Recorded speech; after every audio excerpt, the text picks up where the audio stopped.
Okay, so we are going to talk about the histology of colon.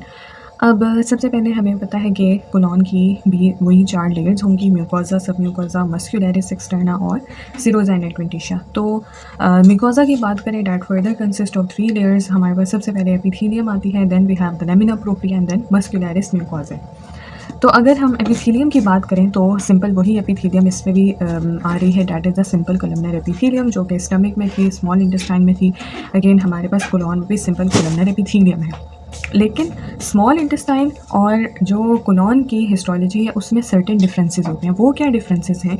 सबसे पहले तो अगर हम एपिथेलियम ही को ले लें तो जो स्मॉल इंटेस्टाइन की एपिथेलियम थी उसमें क्या था कि जो हमारे पास सेल्स थे, एक तो वो थे एंटीरोसाइट्स, जो कि कॉलम शेप्ड सेल्स थे, उनको हमने एंटीरोसाइट्स या एब्जॉर्प्टिव सेल्स का नाम दिया था, ठीक है। लेकिन यहाँ पे हमारे पास जो कॉलम शेप्ड सेल्स हैं उनको हमने क्या नाम दिया है? कोलोनोसाइट्स का नाम दिया है, ठीक है।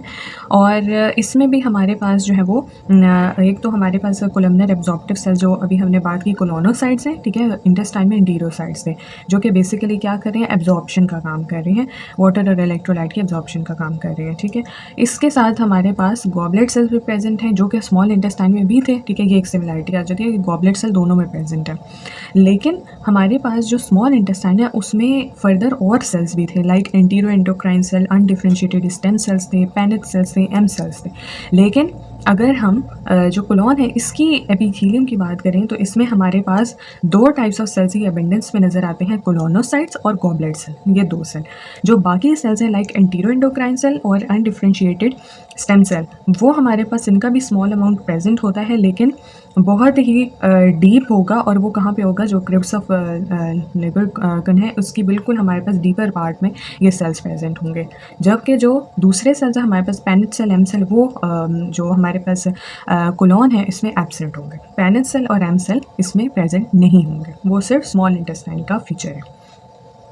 तो ये हमारे पास डिफरेंस हो गया। और जो हमारे पास एपिथेलियम है उसमें तो हमारे पास यही बात आ जाती है। और दूसरी बात ये भी है कि हमारे पास जो सेल्स हैं उनके ऊपर विलाई प्रेजेंट नहीं होंगे, जबकि स्मॉल इंटेस्टाइन के जो एंटीरोसाइट्स हैं उनके ऊपर विलाई प्रेजेंट थे और उसके ऊपर फर्दर माइक्रो विलाई थे जो कि एब्जॉर्प्शन के लिए सरफेस एरिया को इंक्रीज़ कर रहे हैं। लेकिन जो हमारे पास कोलोनोसाइट्स हैं इन पे हमारा कोई भी ये जो एपिकल मॉडिफिकेशन है विलाई वो प्रेजेंट नहीं होते, ठीक है। अब यहाँ पे हमारे पास ये एपिथेलियम की बात हो गई, ठीक है। एपिथेलियम में बस 2 बातें याद रखनी है कि 2 टाइप्स ऑफ सेल्स जो है वो प्रेजेंट हैं। कोलमनर एब्जॉर्प्टिव सेल्स हैं जो कि कोलोनोसाइट्स का नाम दिया हमको, ये अब जैसे इस डायग्राम में नज़र आ रही हैं, जो कॉलम शेप्ड सेल्स है बहुत प्रोमिनेंट है, ठीक है। अब ये क्या है? कोलोनोसाइट्स हैं। और इन्हीं में इंटरस्पर्स्ड होंगे गॉबलेट सेल जो कि ये हैं, ठीक है, क्योंकि म्यूसिनोजन ग्रैन्यूल्स प्रेजेंट होते हैं, उनकी स्टेनिंग नहीं होती, वॉश अवे हो जाते हैं, ठीक है ना। तो जो हमारे पास ये ग्लास लाइक अपीयरेंस आएगी और ये जो ट्रांसपेरेंट सेल्स बीच में इंटरस्पर्स नज़र आएंगे, these are the goblet cells, जैसे कि इसमें नज़र आ रही है। ये बात क्लियर हो गई। अब लेमिना प्रोप्रिया की तरफ मूव ऑन करें तो अगेन यहाँ भी हमारे पास ग्लैंड्स प्रेजेंट होते हैं, इंटेस्टाइनल ग्लैंड्स प्रेजेंट हैं जिनको हमने क्या नाम दिया है? क्रिप्स ऑफ लेबरकन का, जैसे कि हमारे पास स्मॉल इंटेस्टाइन में प्रेजेंट है। ये बात हो गई। देन हमारे पास जो लेमिना प्रोप्रिया है इसमें म्यूकोसा एसोसिएटेड लिम्फोइड टिश्यू भी प्रेजेंट है, ठीक है, जिसमें हमारे पास डिफ्यूजली स्प्रेड लिम्फोसाइट्स भी प्रेजेंट है और लिम्फेटिक नोड्यूल्स, दोनों चीज़ें जो है वो प्रेजेंट होती हैं। अब ये हमारे पास है, ठीक है, जैसे दिस इज़ द माल्ट, ठीक है। तो हमारे पास लिम्फेटिक नोड्यूल्स हैं और ये हमारे पास जो है वो डिफ्यूज्ड स्कैटर्ड लिम्फोसाइट्स भी प्रेजेंट होंगे।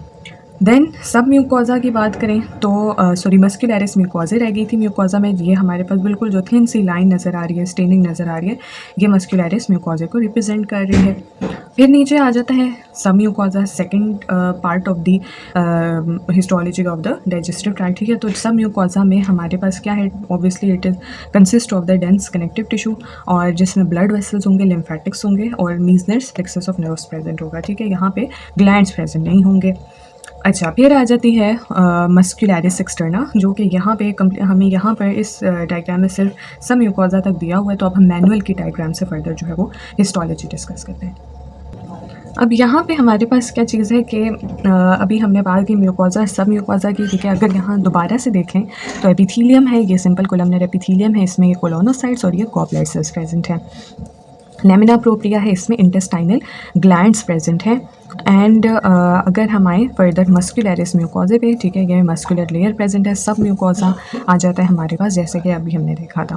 अब मस्कुलरिस एक्सटर्ना है। मस्कुलरिस एक्सटर्ना को अगर हम देखें तो हमें यहाँ पे थोड़ा डिफरेंस नज़र आ रहा है, ठीक है।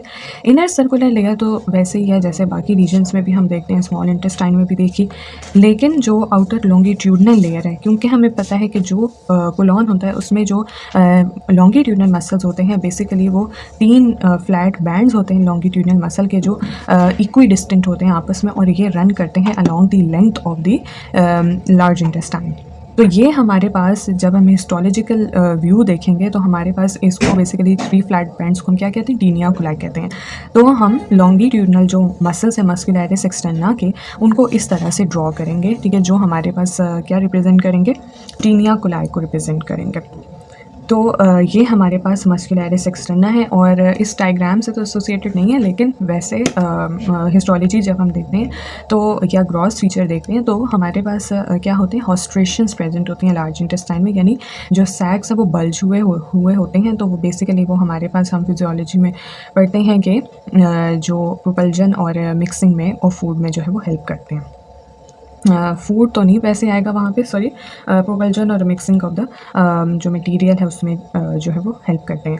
तो ये हमारे पास हिस्टोलॉजी थी। अब हमारे पास सबसे जो आउटर लेयर है वो है सिरोजा और एडवेंटिशिया, ठीक है। तो हमारे पास जो इंटीरियर और लैटरल पार्ट होंगे कोलॉन के, उस पर तो हमारे पास वो कवर होंगे बाय द सिरोजा, ठीक है, लेकिन जो हमारे पास पोस्टीरियर पार्ट है उस पर सिर्फ एडवेंटिशिया प्रेजेंट होगा, that is not further lined by the visual peritoneum और द सिंपल स्क्वेमस एपिथेलियम। तो हमारे पास पोस्टीरियर रीजन पे सिर्फ जो है एडवेंटिशिया होगा, बाकी इंटीरियर और लैटरल पार्ट्स में अगर हम देखेंगे तो सिरोजा प्रेजेंट होगा।